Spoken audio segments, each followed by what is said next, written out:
Monument emblématique d'une Amérique ouverte aux migrants, la Statue de la Liberté est fermée depuis samedi en raison du bras de fer budgétaire au Congrès.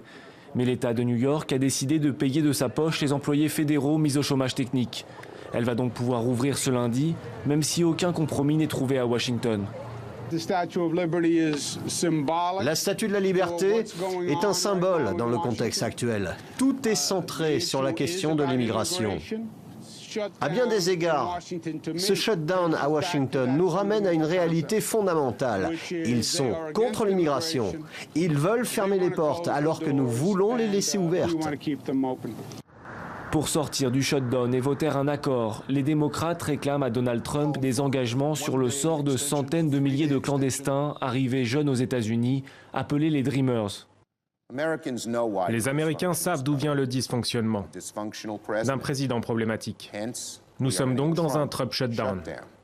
Seul le président Trump peut y mettre un terme. Nous, démocrates, nous sommes à la table des négociations.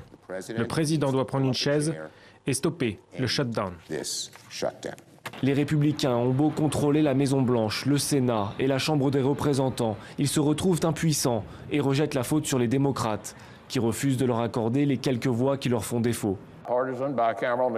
Les négociations sont en cours depuis des mois, mais elles ne peuvent aboutir nulle part si les sénateurs démocrates ne réalisent pas que le chemin extrême emprunté par leur leader est voué à l'échec. Un nouveau vote pour tenter de sortir de la crise est prévu ce lundi. Le plus long shutdown de l'histoire américaine avait duré 28 jours au total entre 1995 et 1996. À l'époque, le président était démocrate. Il s'agissait de Bill Clinton.